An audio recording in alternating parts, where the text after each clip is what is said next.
हमारे यहाँ कोई भी मुकदमे का निपटारा जो है आपने अदालतों में देखा होगा, हम आदमी भी परेशान हो जाता है कि तारीख पे तारीख, तारीख पे तारीख। अब भैया हम किसान तो यहाँ पे बैठ गया, वो तो मुकदमे का हल करके ही जाएगा, चाहे कितनी भी तरीके पड़ जाए। कब तक बैठेंगे आप, कब तक आप 2024, 25, 26, 27, 28, 29, 30, 31, 32 जितनी भी आएगी। नमस्कार, मैं शुभम सिंह। आज हम खड़े हैं दिल्ली के गाजीपुर बॉर्डर पे, जहां पे किसान आंदोलन चल रहा है। इस किसान आंदोलन को 55 दिन से भी ज़्यादा हो चुके हैं। इस कड़ी सर्दी में भी किसान आज यहाँ पे बैठे हैं और अपनी मांग सरकार तक पहुँचा रहे हैं।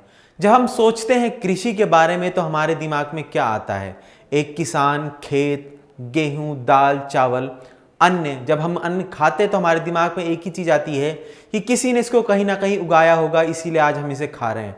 मैं आपको बताना चाहूँगा कि कृषि की शुरुआत इंसान के पाषाण काल से जुड़ी हुई है, जब इंसान ने चलना बोलना भी नहीं सीखा था। आज इंसान सभ्य इसलिए है कि उसने कृषि करना चालू किया, उसने खेत लगाना चालू किए, बीज बोना चालू किया। किसानों ने बीज बोया, उन्नत खेती करी, खेती के चक्र को काटने और बीज बोने के चक्र से ज्ञान लिया, सिंचाई का ज्ञान पाया और अपने आप को उन्नत बनाया। या तो यूं कहूं कि खुद सभ्य बना और एक सभ्य समाज की नींव रखी। आज ऐसा क्या हो गया है कि इसी अन्नदाता को, जिसने हमारे समाज की नींव रखी, उसे आज आंदोलन करने की जरूरत पड़ी है। चलिए आइए जानते हैं इन किसानों से कि ये क्या जानते हैं और इनकी क्या मांगे हैं। इन्हीं के मुंह से और इन्हीं से चलते जानते हैं। कमेटी बनाई थी, आप लोग कमेटी पे नहीं गए तो आपने एक तरीके से सुप्रीम कोर्ट का भी तो अवहेलना करी है। नहीं, देखो, सरकार ने कमेटी बनाई है, सरकार कमेटी सुप्रीम कोर्ट ने बोला था, सुप्रीम कोर्ट ने बोला था मध्यस्थता करने की, लेकिन हमें देखो सच्चाई, हमारी सीधी बात है, हमारे तीनों काले कानून वापस हो। कमेटी क्या करे? समाधान होना तो होता, तो समाधान तो इतनी 10 मीटिंगें हो चुकी। बस सुप्रीम कोर्ट ने ये बोला ना या कि नहीं? चलिए आप सरकार की बात मत मानिए, हाँ। हम बीच में आ रहे हैं, हम आपकी मध्यस्थता कराते हैं, हम कमेटी क्या सरकार ने हमारी बात मानी? तो आप क्या सरकार ने सुप्रीम कोर्ट की बात मानी? हमने तो कहा हमारा सर्वोच्च न्यायालय, हम तो सम्मान करते हैं। किसान तो सुप्रीम कोर्ट गए ही नहीं। अगर उन्होंने जजमेंट में जो उन्होंने मध्यस्थता के 4 लोग बिठाए, भूपेंद्र मान जी, अशोक गुलाटी जी, जोशी साहब, धनवंत जी, आप इनके लेख पढ़ लीजिए पहले। सुप्रीम कोर्ट ने नहीं, सुप्रीम कोर्ट ने तो ये भी बोला था, जो पक्ष में है वो भी आए, जो विपक्ष में है वो भी आए, हम सबको लेके चलेंगे कम्युनिटी। जब चारों लोगों ने पहले ही अपना समर्थन पहले ही दे दिया, तो आप उनके सामने क्या बोलोगे? आप पहले से ही बोल रहे हो कि भाई सफेद को आपने काला घोषित कर रखा है, तो मैं नीला लाल जो मर्जी बोलता हूँ, तो आपके लिए काला ही है ना। उन्होंने तो पहले ही उनको समर्थन दे रखा है कानून को। अब भूपेंद्र मान जी हट गए, जो कि कांग्रेस से राज्यसभा से थे पहले।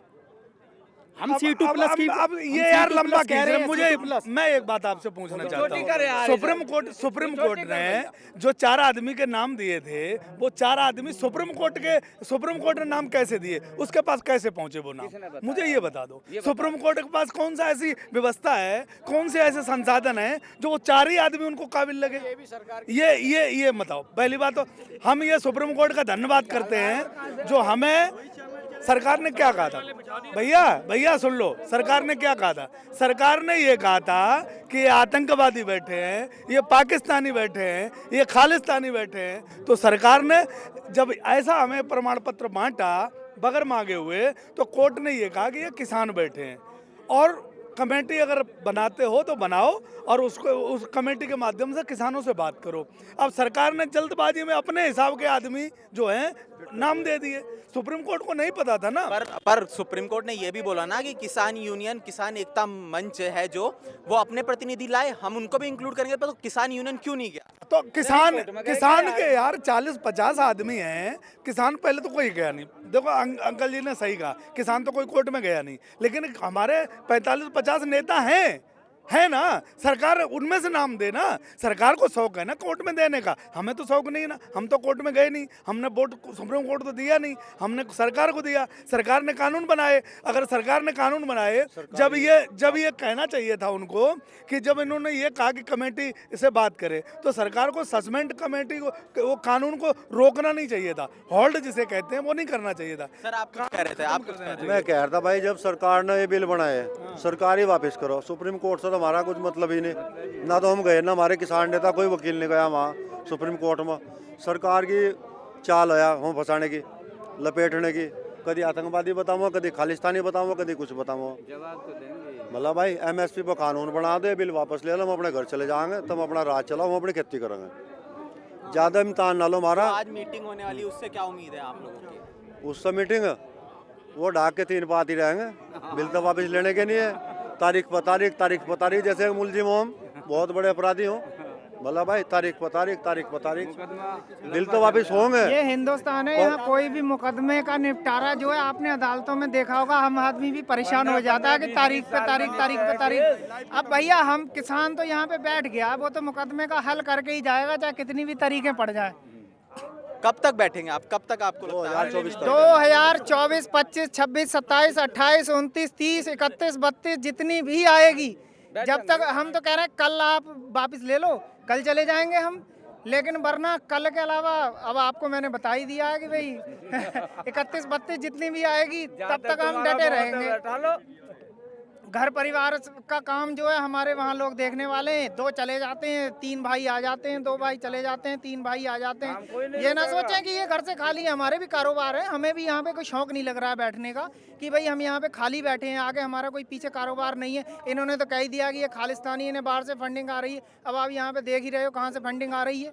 और दूसरी बात, सरकार जो कह रही है कि भाई ये कानून अभी कल एक ने फेसबुक पे डाला था कि भाई हमें तो आज़ादी चाहिए भैया, पहले कौन सी आज़ादी नहीं थी। अब किसान जो है भाई 1 कट्टा गेहूं बेचने अमेरिका थोड़ी जाएगा भाई। किसान जो है कुछ अनाज घर पे स्टोर कर लेता है। अब उसके घर में पत्ती खत्म हो गई, कोई मेहमान आ गया, वो छोटे बच्चे को भेज देता है कि भैया जब बेटा 2 किलो गेहूं ले जा, 2 किलो गेहूं ले जा और दुकान पे ले जा और फटाक से चीनी पत्ती ले आ। अब वो 2 किलो गेहूं बेचने के लिए क्या अमेरिका जाएगा भाई? वो 2 किलो गेहूं बेचने के लिए अमेरिका थोड़ी जाएगा, या 1 कट्टा बेचने के लिए अमेरिका जाएगा?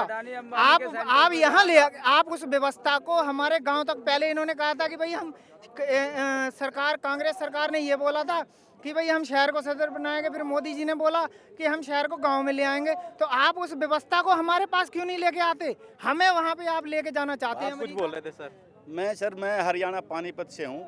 मैं अपनी वहाँ की बात बताता हूँ। जैसे अन्नदाता किसान पेट भरने वाला जो सबका, वो क्या मांग क्या रहा, सिर्फ अपना एक MSP का रेट मांग रहा, और ये गारंटी ले रहा कि भाई MSP का रेट ना मिले तो वो दंडनीय होना चाहिए या उसको सजा होना चाहिए।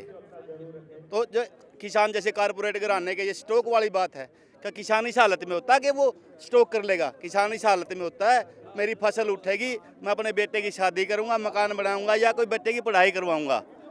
और ये आज ये हालत है पानीपत के आसपास हरियाणा में।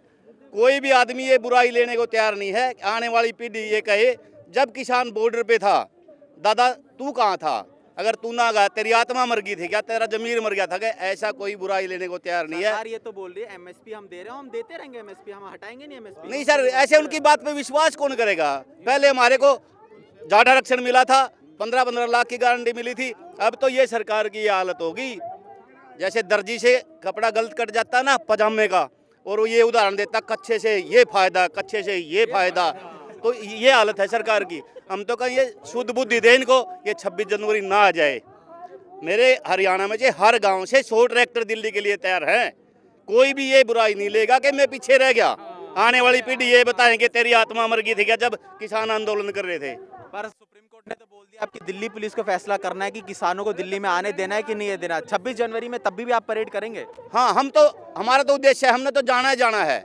सुप्रीम कोर्ट रोक के, दिल्ली पुलिस रोक के, अगर ये सुप्रीम कोर्ट पे भी थोड़ा शक के दायरे में आ गया वो कमेटी के बारे में, सुप्रीम कोर्ट के ऊपर भी तो ये एलिगेशन लगी गया। और हम सिपाही बन के काम करेंगे। जो कमेटी है, जो संघर्ष कर रहे नेता है, वो फैसला करेंगे। हम सिपाही की तरफ ड्यूटी देंगे। जो हमारे को आदेश मिलेगा हम 10 मिनट में वहीं दिल्ली अंदर होंगे। शांतिपूर्ण होगा हमारा आंदोलन। 1 मिनट। हाँ, जो इन्होंने ये नियम बनाया, जो इन्होंने बिल पास करा, इसमें एक बहुत खतरनाक बात यह, इन्होंने भंडारण की वो दे दी, स्टॉक करने की अनुमति दे दी, पहले नहीं था। तो ये बाजार में क्या करेंगे, उसे वहाँ कमी दिखा देंगे, खाद्य सामग्री की स्टॉक कर लेंगे उसका। तो फिर अब ली इन्होंने 100 रुपये किलो, उसे बेचेंगे 600 रुपये किलो। तो तेज कर देंगे, मंदा कर देंगे। जब फसल है किसान की तो उसे कर देंगे मंदा। जब स्टॉक कर लेंगे फिर उसे कर देंगे महंगा। माल विदेशों में भिजवाओगे। तो जितने भी देश का वर्ग है दुकानदार हो, व्यापारी हो, मजदूर हो, उनकी सबकी कमर टूट जाएगी, देश में हाहाकार मच जाएगा। इतना खतरनाक बिल पर ये सब तो सारी धारणाएं है ना, ये हकीकत तो नहीं है, ये सारी बातें हैं। भाई हकीकत है, बिल्कुल हकीकत है, बिल्कुल हकीकत यहाँ पे ये आपको सच्चाई है। हम इस बात को हमें सरकार पे इतना भरोसा ना प्रधानमंत्री को, 1 इंच भी विश्वास हम कर नहीं सकते इनकी बातों पर। किसानों और सरकार के बीच में ये संघर्ष काफी लंबा खिंच सकता है। तब तक के लिए किसान भारती टीवी देखिए और बाकी खबरों के लिए हमारे साथ जुड़े रहिए। मैं शुभम सिंह, कैमरा पर्सन अरबाज के साथ।